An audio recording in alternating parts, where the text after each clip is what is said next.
was 2 a.m. when the world tilted on its axis.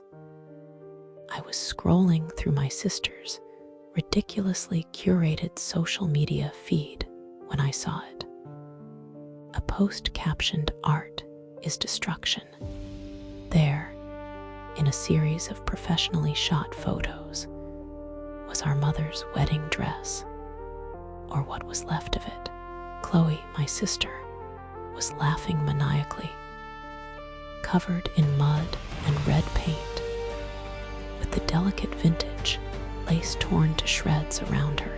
It wasn't just a dress, it was a sacred heirloom, a piece of our family's soul, entrusted to me for my own wedding day. My heart didn't just break, it felt like it had been ripped. The next morning, I drove to my mom's house in a daze, the phone clutched in my hand. I showed her the post, my voice trembling as I asked, "How could you let her do this?" I expected tears, anger, anything. Instead, she just sighed, placing her coffee cup down with a delicate clink. "Oh, honey, don't be so dramatic. It's just a dress. Chloe is building her brand. You should be supportive. Just a dress." The words echoed in the sterile kitchen. A slap in the face more stunning than any physical blow. In that moment, I realized my sister hadn't acted alone. Just 6 months earlier, that attic had been a sacred space. Mom had opened the heirloom chest, the smell of cedar and memories filling the air. She lifted the dress from its preservation box, its silk and lace seeming to glow in the dim light. "Your grandmother and I added this lace from her veil," she'd said, her voice thick with emotion. "It's carried the hopes of our family for 2 generations. Now, it's your turn." I'd cried, overwhelmed by the history and love woven into every stitch. It was more than a dress, it was a promise, a legacy. That's how it had always been. I was the responsible one, the planner, the straightest student. I worked hard for everything I had. Chloe was the star, the creative soul, which was code for spoiled and unaccountable. My parents funded her influencer lifestyle, her endless brunches, her designer clothes. She was the golden child, dazzling and bright, while I was the quiet, steady foundation she danced upon. She never had to face a single consequence. And my mom, I remember the night I announced my engagement. The whole family was there. When I shared the news that Mom was letting me wear the heirloom dress, Chloe's smile was just a little too bright. "Wow, that's so vintage of you," she chirped. "Are you sure you don't want something a little more, epic?" I'd laughed it off, thinking it was just typical Chloe, always needing to be the center of attention. I never imagined that her jealousy wasn't just a fleeting mood, but a seed, a dark, ugly seed that she was already. I found her in her downtown loft, scrolling through comments on her post. The dress was crumpled in a corner, stained and forgotten. When I confronted her, she didn't even have the decency to look ashamed. She just rolled her eyes. "Oh my God, lighten up. It's called a trash the dress shoot. It's art. It got me 50,000 likes and a potential brand deal." She laughed. A breezy, careless sound. "Frankly, I did you a favor. That thing was ancient." She genuinely believed she was the hero of the story to her. A family legacy was worth less than a few hours of online validation. She was a black hole of vanity, was ready to burn the city down. He saw my pain, the absolute devastation in my eyes, and he wanted retribution. "We'll sue her for the cost," he fumed. "We'll tell everyone what she did." Part of me wanted that, but a deeper, more wounded part just wanted my mom. I held him back, convincing him to let me try one more time. I needed to make her understand. I called her, my voice cracking as I pleaded, recounting the story of her own mother sewing the lace. That phone call was the final nail in the coffin of our relationship.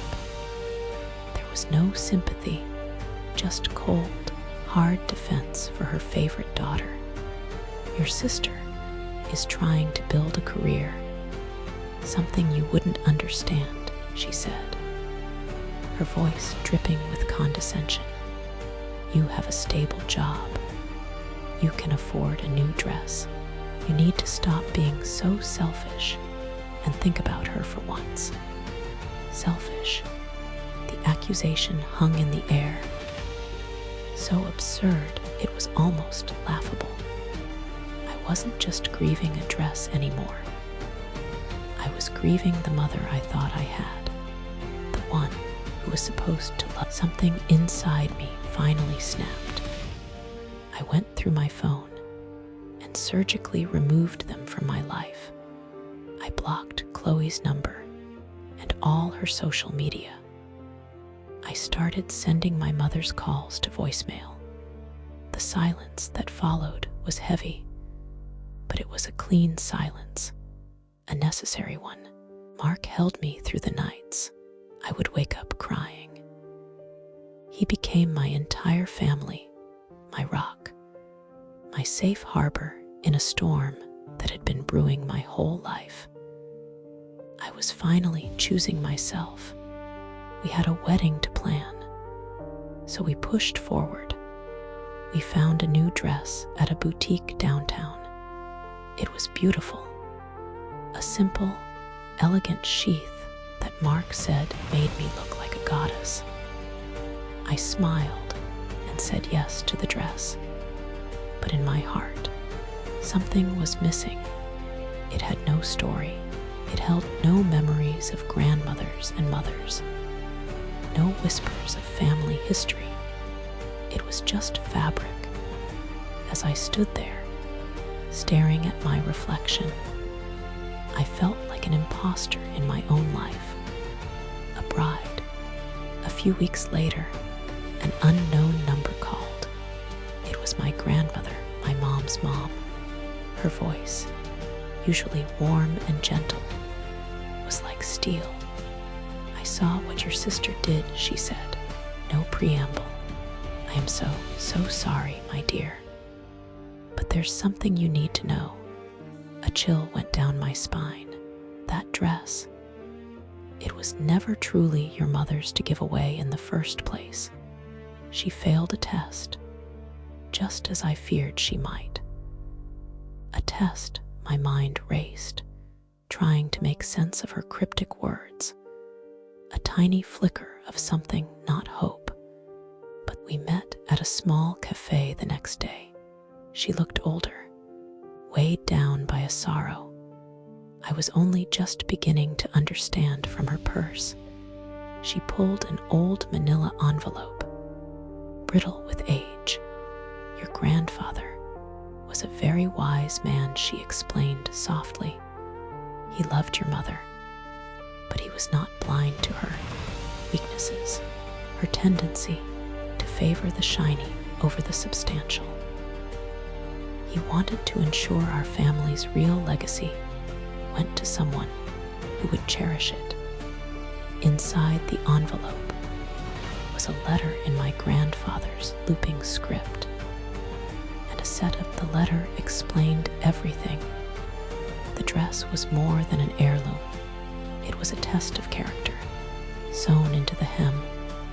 My grandfather had created a tiny, hidden silk pouch.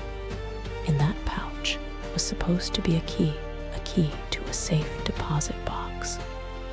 The tradition was that the dress and its secret were to be passed down the maternal line.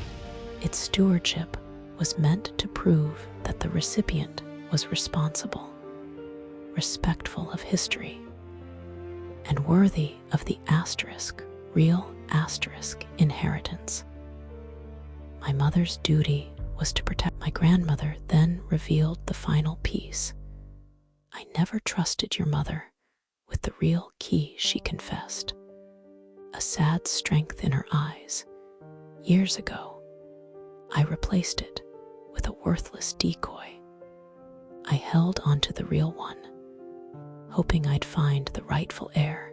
The key, she explained, opened a box containing not only decades of family jewelry, but the deed to a small commercial property my great-grandparents had bought for a pittance and was now worth a fortune. By allowing the dress to be destroyed, my mother and sister hadn't just trashed a piece of silk. They had forfeited a life-changing inheritance. The meeting was set at my grandmother's lawyer's office. I told my mom and Chloe it was a pre-wedding mediation to clear the air. They arrived late, dripping with attitude, clearly expecting me to beg for their presence at my wedding. They sat opposite me, scrolling through their phones, radiating boredom. They had no idea they weren't here for an apology. The lawyer, Mr. Davies, began without pleasantries. He read my grandfather's letter aloud, his voice a dispassionate drone. He explained the tradition of the dress, the hidden pouch, and the test of character. I watched the color drain from my mother's face. Chloe finally looked up from her phone, her brow furrowed in confusion. They didn't get it yet. They still thought this was about a feeling I had. Then, Mr. Davies slid the appraisals across the table. As the dress was willfully desecrated, the conditions of the trust established by your father were irrevocably violated, he stated, looking directly at my mother. The entire inheritance, the jewelry, the property, all of it legally defaults to the next in line, who has proven to be of sound character. He paused, then looked at me. Congratulations, my dear. The room was silent for a beat. As the 7-figure number on the paper sank in, the price of 50,000 likes had just been calculated.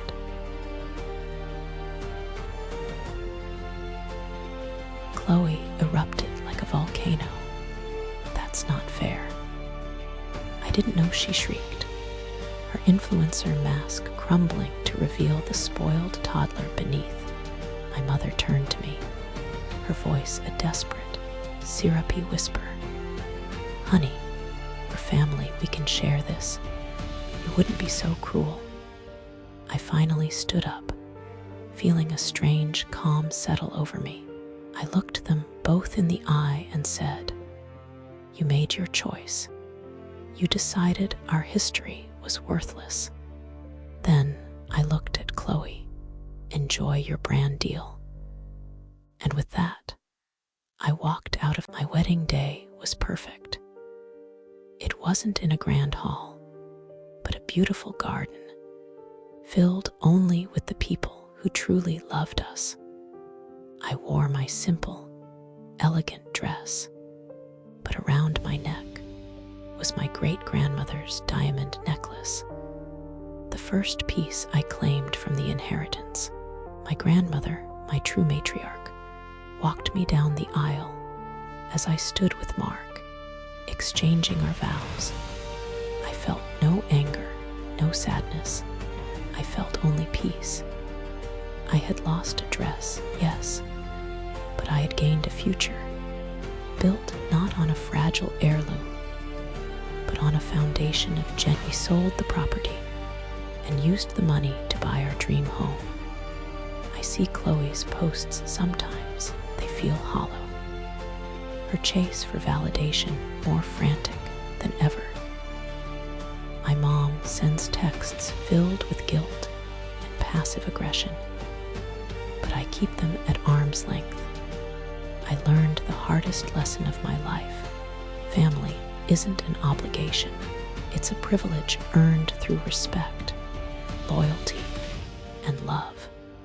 They destroyed a piece of my past, but in doing so, they handed me my future.